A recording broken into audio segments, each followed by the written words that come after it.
Welcome to Two Sister Bees. It's April here, and today we're going to take a peek at my Etsy sales. How much have I made? What have I done to improve sales? Is opening your own shop something you're considering? If so, you should definitely check this out.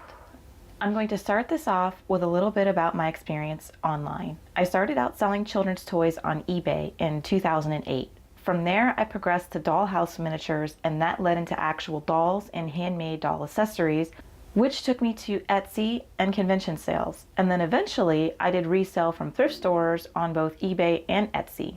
Even though most of those are not related to each other, every experience helped the next one. If I could give you any advice, it would be to focus on what you enjoy. I'm sure you hear that a lot, but it's true. Whatever you're into, even if that changes over time, you will learn and absorb so much more because it's what you love, and then carry all that knowledge and experience into your next chapter.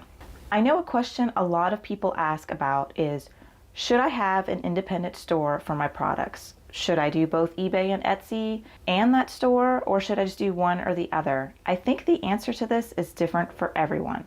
In my own experience, I had an independent store for all of my products except the thrift resale. Driving your own traffic is a huge undertaking. Being a part of the community associated with your products definitely will help that. My dollhouse miniature shop did the best away from eBay and Etsy, but it definitely takes time to build trust and to direct customers to that platform. My advice is to try it. Try whatever you're motivated to do. If it doesn't work out, then it doesn't work out. You've got that experience and you've learned something new, and that is always a positive when running your own business. Okay, so fast forward to February of this year, and I'm now in a completely new world of selling digital items on Etsy. This is still new territory for me, and I'm still learning a lot, but I started out with just digital budgeting sheets and savings challenges. For me, I felt like I wanted to get 20 items in there as soon as possible. I've heard that 50 is some magical algorithm number, but I don't know if that's entirely true. I definitely noticed more traffic once I got over the 20 item mark, but that's likely from offering different things that people are searching for. I will say that listing an item a day definitely helps boost you in the algorithms. So if you have several items to list, try to spread them out to one a day, and definitely try to keep adding new things as often as you can from there. Okay, so February, I started at the end of February. I was in the hole $2. Every day I went into my listings and I tweaked the descriptions and keywords. There's always something you can do to improve your listings. Better photos, better descriptions, titles, keywords, etc. Work on it. Every day, work on it.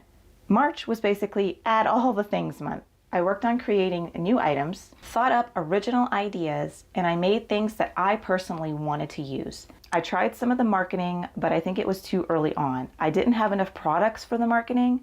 The ads can definitely help you, especially if you're unable to add new things all the time. Adding new items puts you in the more recent searches.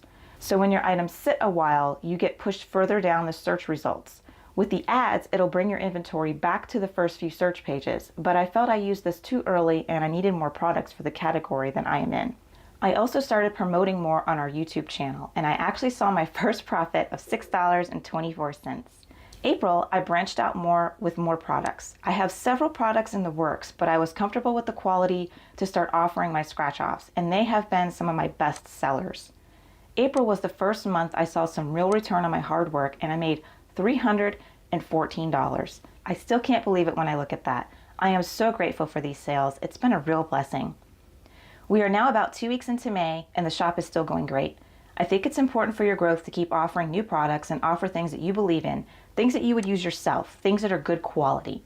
I'm still a long ways from paying back the expenses that I have invested in my business, but I'm feeling pretty confident that I will over time. I'm beyond grateful and humbled at seeing a profit of any kind. I cannot say thank you enough for the purchases and support that I have received. Moving forward for these videos, I will definitely continue to show you any profit that I've made and how I'm fitting that into my budget. I hope that you guys enjoyed this video and maybe learned something new or got some motivation to start your own shop. Here's another video for you to watch, and don't forget to subscribe to The Hive. I'll see you next time, guys. Bye.